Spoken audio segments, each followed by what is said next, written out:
Hello, and welcome to our Warhammer the Old World character creation. I'm Brad, the Game Master for Dead Zone's Company, joined tonight by one of our main players, Alex. Hello. Tonight we're going to walk you through the brand new game from Cubicle 7, Warhammer the Old World. It's the newest role-playing game out of their line of Warhammer content, but most importantly, with the game being roughly a week old at this point in people's hands, is we're going to talk about how to create a character. It's so easy that a cave troll can do it. So with us tonight is Alex to show how easy creating a character Alex is. the cave troll. The only thing I had to do today was to walk into this ignorant, and luckily for you, Brad, that is my natural state. So, in all essence, I did tell ready. Alex not even to bother looking at the book because I want to show how easy it is for new players to jump in and just create a character knowing absolutely nothing.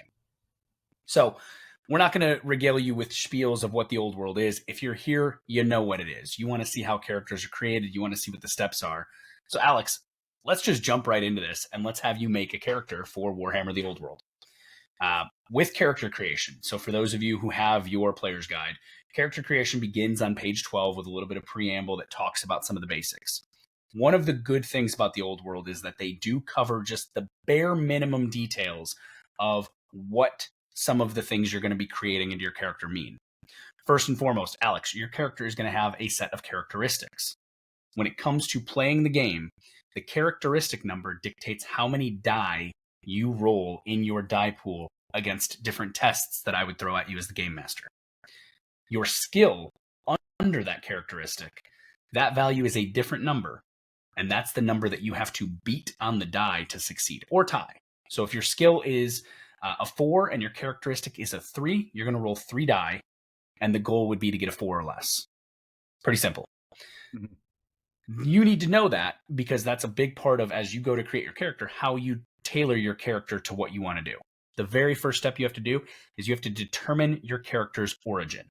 This is how they started out in life. What were they doing before the nature of whatever hell I throw at you hit them that make them go off to be an adventurer? We're going to have you go full random.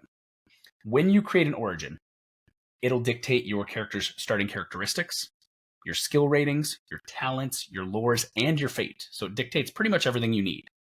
Mm-hmm. Then you'll get a chance to do a little bit of advancement beyond that.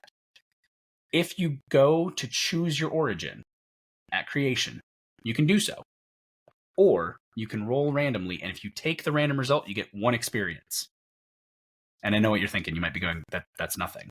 In this game, 1 experience is actually a lot, because experience is given out post 3-hour session at 1 apiece. There's no more 50 to 100 XP. You're not spending 50 XP to upgrade a skill 5 times. It is just, when you go to upgrade a characteristic, you spend the amount of experience of the new score. So if you need to go from a 6 to a 7, you spend 7 XP. Way more limited pools of information, right? Sure. Roll me a D10. That's a 9, sir? A 9. You know, we couldn't get an elf in any of our Warhammer Fantasy Roleplay plays. Is it a high elf? It's a high elf. Oh, nice. So with the origin table, if you roll a 1 and only a 1, you get a Bretonnian. Dwarf has a nice little range of 2 to 3. Empire human, 4 to 7. Halfling, 8. High elf, 9. Wood elf, 10. Significantly higher odds of rolling something other than a human. Then WFRP, in fantasy, absolutely. It's like 95% you're going to roll a human. So. Yeah. Your starting characteristics are listed in the upper right corner of the player's guide. An elf, high elf, or wood elf have the stats of 3 for your weapon skill, 3 for your ballistic skill, 3 for your strength, 2 for your toughness, 3 for your eye, which ironically is not your intelligence. It is your initiative. And then you also have the characteristics of which is reason, and you'll have a 3 there, and 1 fate, plus 3 fellowship. Now you get to increase 3 of them by 1. You can either decide by rolling on the characteristic modifiers table, which is listed again on page 13, or you can choose. Okay. So first and foremost, roll a d10 and re-roll any duplicates. 3. So 3, you're going to increase your strength by 1. 3 rolls, right? 3 rolls, yep. 8. Okay, with an 8, fellowship by 1. That's interesting. Just immediately boosted the 2 that were trash to begin with. 6. Agility. Agility plus 1. You've rolled your origin randomly. You get an experience. You've rolled your characteristic boosts randomly. You get an experience. It's a beautiful thing. You are now going to jump into the High Elf Origin Options table, which is going to be on page 23. With this, you now roll twice on the Talent table, re-rolling duplicates. But keep in mind, you're going to roll 2 options. You have to then swap one of them for the talent Lightning Reflexes, which is a mandatory High Elf starting talent. So normally for Lightning Reflexes, you would have to have an initiative of 5+. You don't have that. You can ignore the requirements for taking a talent at creation. Go ahead and roll 2d10 for your random talents. 2. Deep Formation. And I'll tell you what these do so you can kind of keep looking. So with Deep Formation, you will find that one on page 74. No requirements.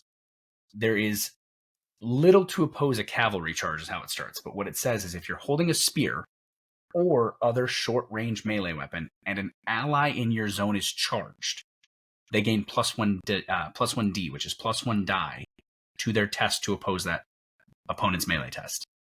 This game being zone combat, close range is hand-to-hand, fist-to-fist, you're air quote engaged. Short range is your zone, medium range is 1 zone away. 2 again, so re-roll it. 5. Keen-eyed. This one again has an initiative requirement. Initiative requirement that you don't have. So long as you're not blinded, you can make awareness tests to spot distant threats, tiny details, and telltale signs of forgery that no one else could perceive.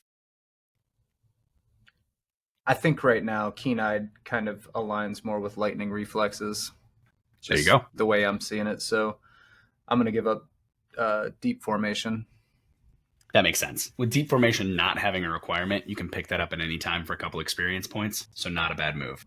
Now you're going to roll a D100. Now you do need 2d10 because you're going to roll for your random career. The random career table is on page 25 of the player's guide. And what you'll notice when you look at it is that certain races are banned from certain classes. For instance, the Knight Exile, you can't be a Knight Exile unless you're a Bretonnian. The Way Watcher and the Wildwood Ranger, you have to be a High Elf. The Slayer, obviously you have to be a Dwarf. So go ahead and roll a D100. Let's see what you would get for your career.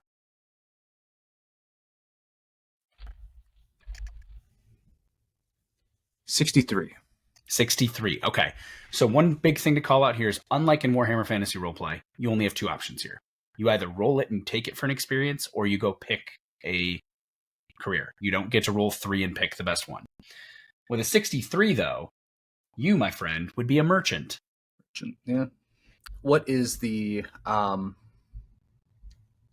is the penalty for rolling again? You don't even roll. You just pick. You just lose 1 experience and you just pick. The Shadow Warriors are the remnants of the part of the High Elf population that eventually would become the Dark Elves. So they are still that sounds loyal. Pretty cool. I'm going to do that. Okay. So the Shadow Warrior is going to be on page 48 of the player's guide. Now, a couple things to note here. So when you go look at this on page 48, first and foremost, Shadow Warriors look awesome. Just hands down, they do. Every career has a little bit of background information about them. And the Shadow Warrior starts off with what I just told you, that millennia ago, the High Elves had a civil war. Nagaroth pulled away, and those that remained became Shadow Warriors. That's the broad brushstroke. The bigger part of this, though, and the cool part of this, is now if you look at your career box at the bottom of that page, that's everything. That's the base level ease of it. What this tells you is that Origins, you have to be a High Elf. You've done that. Favored characteristics, you have 3 of them: Ballistic Skill, Initiative, and Agility. When you go to level them up, you spend 1 less experience. You want to go from a 4 to a 5? You don't spend 5, you spend 4. Nice. So you spend the experience of the level you're leaving to move up 1. Skill bonuses. Now you're going to pick this now. You get bonuses to any 4 of the listed 6. I'm going to go shooting. Okay. Awareness. All right. Athletics and stealth. Athletics and stealth. Okay. Next up, lores. Lores in this game are kind of a cool little thing. So rather than lores being a skill like they are in WFRP. Here, a lore just is a record of what you know. Your lores are military and history, which means that when the time comes, if someone were to ask you, or if I as the GM were to ask you to WFRP style, give me a test against military to see if you remember this. No, you just know it. It gives you the basin of knowledge. It helps remove some of those questions we've seen even in our Warhammer Fantasy Roleplay game of, would I know this? Does my character know this? You got the lore, you know it. So that's a really nice thing. Which totally sucks when it's something you definitely should know, but you just roll like trash. Just anyway. roll like trash, yep. A lore can occasionally give you an additional die on certain skill checks. In addition, there are times where you will have to roll against your lore. For instance, you're in the middle of combat and you try to remember a weird historical fact about your opponent. You got to roll. You're going to have to roll reason, specifically recall. And the lore might help you do that. But that's just because you're in a stressful situation trying to recall something at a quick moment. After your lores, you have your trappings. Now, trappings are just, again, what you have for your career. A longbow, a sword, uniform, light armor, traveler's pack. You would just put those on your character sheet. You have those. They represent your status. They represent your career. They represent what you are in the world. Assets, more so than your trappings, dictate who you are. They dictate your status. They're also sometimes how you make your money in between campaigns or in between adventures as part of your endeavors. So you would have one of 3 different assets. It's a secret hideout, obviously. Okay. All right, Batman. For your case, you'd have the secret hideout, the ship's passage, or the Mark of Honor. The big thing there to note is that most times you're not carrying your assets with you. They're not something that actually come into play, but it is something that's important. Oh, this isn't a pocket dimension? Not necessarily. No pocket. A good example, though, you had a merchant. Maybe your asset was that you had a bakery. We've got your origin. We've got your career. Now we need to figure out your contacts. Contacts are start on page 57, and you're going to find that there are multiple tables that have to do, specifically 4 tables, that have to do with different contacts that players could have access to. You, in particular, have access to the Comrades in Arms, which is on page 58, and the Wanderers and Wastrels, which is on page 60. So to determine your contact within the Comrades in Arms, roll a D100. 6. Nice and easy. Now, the nice thing about this table is it tells you not only who you have the relationship with, but what your relationship is. In this case, you have a relationship with the Hunter Lord Leonard von Obelmann. And with a 6, they see you as a leader, and they want you to become a position of command. That's a good relationship. I see that too. They are correct. That's a good mentor-mentee relationship kind of thing going on. Yeah. If you wanted to roll again on the Comrades in Arms, you could. If you wanted to roll on the Wanderers and Wastrels, you could. It's 2 different sides of the contact coin. One being people you've served with, one being almost more like the criminal element. Let's put it that way. I'll get one of each. Okay, one of each. 11. I'm going to butcher that name. Jaime, maybe? De Sabaton. Yeah, Jaime de Sabaton. Yeah, de Sabaton. A Bretonnian tomb robber. I mean, that. Okay. And apparently you worked with him on a job and there was a double cross. And neither of us took it personally. A couple of good lads.